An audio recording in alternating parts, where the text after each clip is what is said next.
কোরআন তিলাওয়াত করতে পারি আর না পারি, কোরআনকে ভালোবাসবো, কোরআনকে মহাব্বত করব।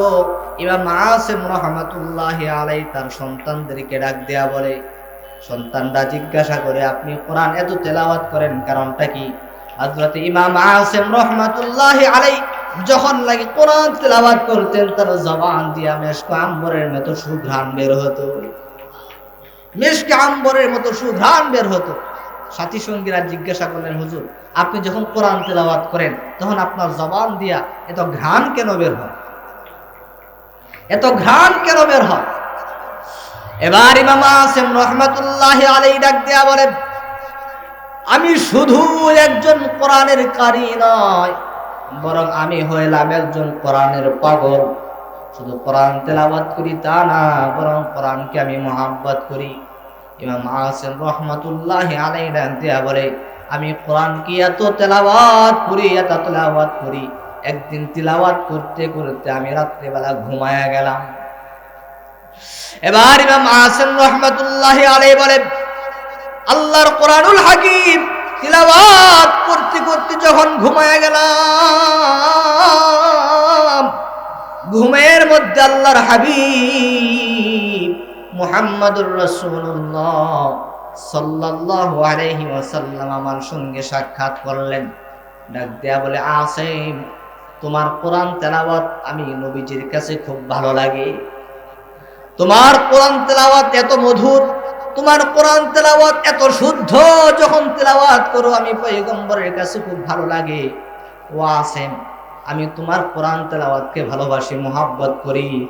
আসো আসো তোমার জবান মুবারক আমি বিশ্ব নবীর ঠোঁটের কাছে নিয়ে আসো, আমি পয়গম্বর তোমার ঠোঁটের মধ্যে একটা চুম্বন করতে চাই।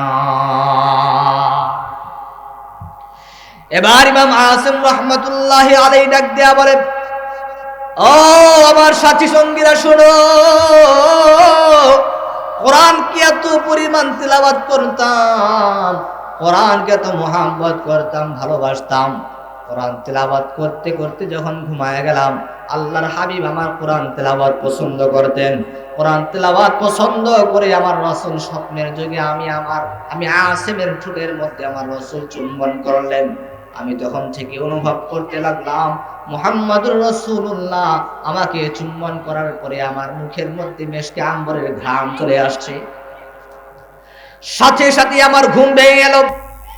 আমি যখন আমার বন্ধু বান্ধব আত্মীয় স্বজন সকলের সঙ্গে যখন কথা বলি, জাগতিক যখন কোনো কথা বলি, প্রয়োজনীয় যখন কথা বলি, তখন আমার জবান দিয়া মেশকে আম্বরের ঘ্রাণ বের হয় না।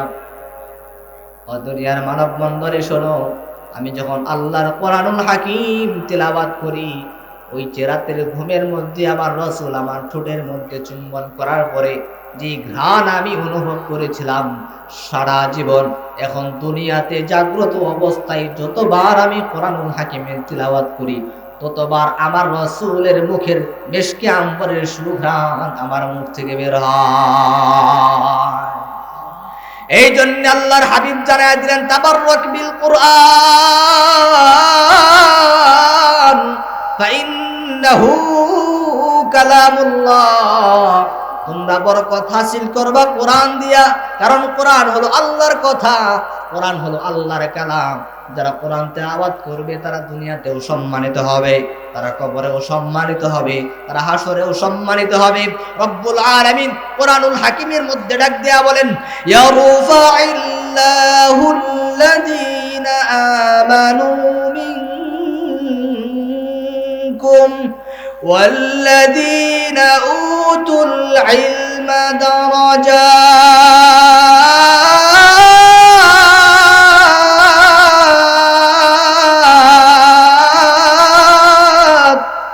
রব্বুল আলামিন জানায়া দিলেন, যারা ঈমান আনয়ন করার পরে কোরআন তেলাওয়াত করত, কোরআনুল হাকিমের শিক্ষা গ্রহণ করত, আমি আল্লাহ তাদের মর্যাদা বৃদ্ধি করে দেই।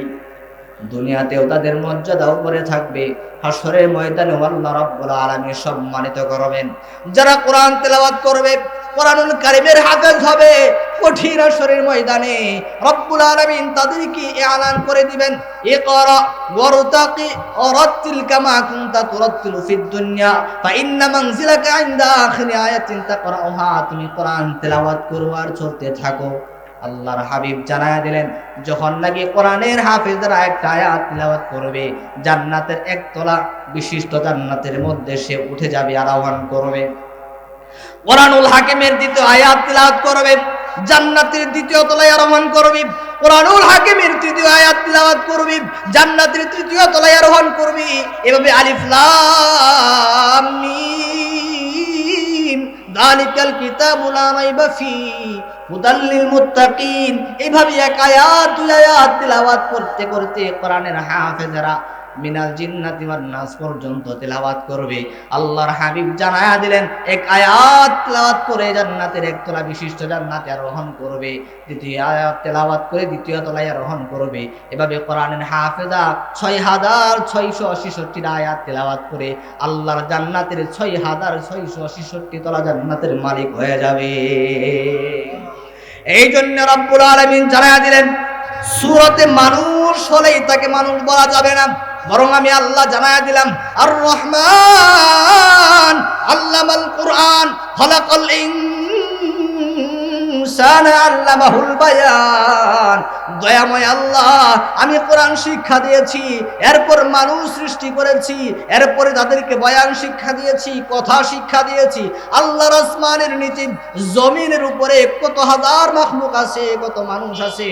বাংলাদেশের মানুষ, ময়মনসিংহের মানুষ এক ভাষায় কথা বলে, নোয়াখালীর মানুষ আরেক ভাষায় কথা বলে, বরিশালের মানুষ আরেক ধরনের কথা বলে, সৌদি আরবে যাবেন তারা আরবি ভাষায় কথা বলে। কথা বলেন ঠিক কিনা? চাইনারা চাইনা ভাষায় কথা বলে, জবান এক, জিহ্বা এক, কিন্তু ভাষা শিক্ষা দিয়েছেন কি? আল্লাহ ভাষা শিক্ষা দিলেন। এই সূরা রহমানের মধ্যে রব্বুল আলামিন জানালেন, সূরাতে মানুষ হইলেই মানুষ তাকে বলা যাবে না, বরং সূরাতে মানুষ হলে তাকে মানুষ বলা যাবে। ও মুসলমানেরা, এই সূরা রহমান তো এমন একটা সূরা, যে সূরা রহমান আল্লাহর জান্নাতের, সেটা হবে জান্নাতীরা। আমাদের বাংলাদেশের জাতীয় সঙ্গীত কি? আমার সোনার বাংলা আমি তোমায় ভালোবাসি। সারা পৃথিবীতে যত রাষ্ট্র আছে, যত দেশ আছে, সমস্ত দেশেরই কিন্তু একটা জাতীয় সঙ্গীত আছে না? রাসূল সাল্লাল্লাহু আলাইহি ওয়াসাল্লাম ফরমান, এই সূরা রহমান হলো জান্নাতের জাতীয় সঙ্গীত। রব্বুল আলামিন নিজে সূরা রহমান তিলাওয়াত করবেন। কোরআনুল হাকিমের মধ্যে আছে আর রহমান। আল্লাহ বলবেন হাশরের ময়দানে, আনার রহমান। দুনিয়াতে বলেছ আর রহমান, দয়াময় আল্লাহ, কিন্তু রহমানকে চিনলা না, রহমানকে চিনলা না। আজকে চিনে নাও, আমি আল্লাহ জানায়া দিলাম, আনার রহমান, আমি হলাম সেই রহমান।